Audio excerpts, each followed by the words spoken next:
Phoenix Fieldmasters pinangangambahan ngayon ang kanilang import na baka ayaw na maglaro hanggang sa mga susunod na games dahil alam nyo ba na hindi pala alam ng Phoenix kung anong injury na iniinda niya.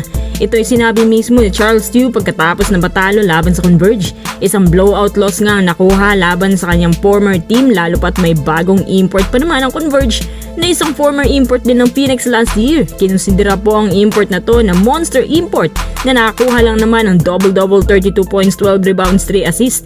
May narinig din ako mula sa mga insiders na nagsisisi nga raw ang Phoenix na hindi nila kinuha pabalik ito. Kasi ang prediction na ilang analysts magiging kapanapanabik ang PBA playoffs dahil sa mga nadagdag na import na gaya niya. At tiyak mas magiging exciting pa daw sana kung naging reinforcement to ng Phoenix at mas gaganda ang record nila. To be fair naman kay James Dickey III, siya ay nagkaka-average ngayon ng 19.6 points per game. Halimaw din sa paint. Halimbawa ng record na ito ay 26 rebounds niya last game at 19.6 rebounds din per game ang kabuang average niya sa rebounds. Sa totoo lang, walang masama sa performance ni James Dickey. At hindi yan ang issue dito. May nakapagsabi din base sa rumor na mukhang tinatamad nga raw ito. Kasi kung ayaw niyo maglaro, hindi talaga siya maglalaro kahit pilitin. Gaya na lamang nung game nila laban sa Converge. Swerte talagang Converge kasi must-win situation pa naman nila yan. Dalawa na lang ang remaining games nila. Kapag naipanalo nila lahat yan, buenas yung 6-6 win-loss record.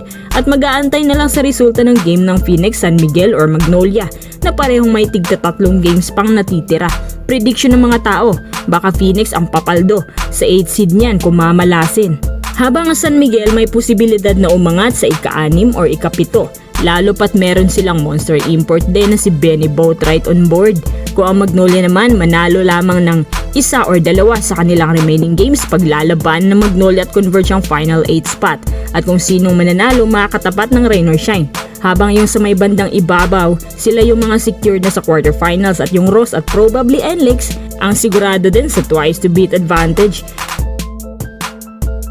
Medyo hindi pa nga lang klaro kung sinong mga kalaban nila galing sa 8 seed. Sa bandang ibaba, lalo na sa 9, 8 at 7 spot ang dapat kumayod. Kaya ito talagang dapat panalunin ng Converge along the way para makaabot sa quarterfinals. So far mukhang may chance pa naman ang Converge at malaki din ang posibilidad na magkakaroon pa ng rematch ang Converge at Phoenix kung sakasakaling magkaroon ng play-in tournament ang PBA.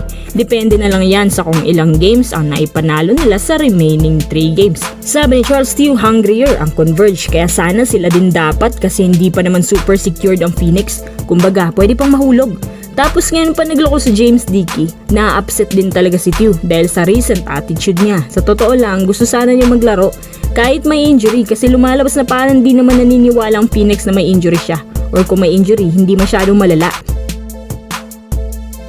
Ayon sa Spin, nagkaroon daw siya ng ankle sprain at sa tansya ni Tew, mukhang hindi naman daw yan severe. So sana kahit sinubukan man lang na maglaro para kahit paano hindi sila magkumahog at hindi mabugbog ang locals. Inaalala ng management baka puro na lang injury ang bukang bibig ni Dickey at ayaw na talaga maglaro hanggang sa mga susunod na games. Naku, wag naman sana.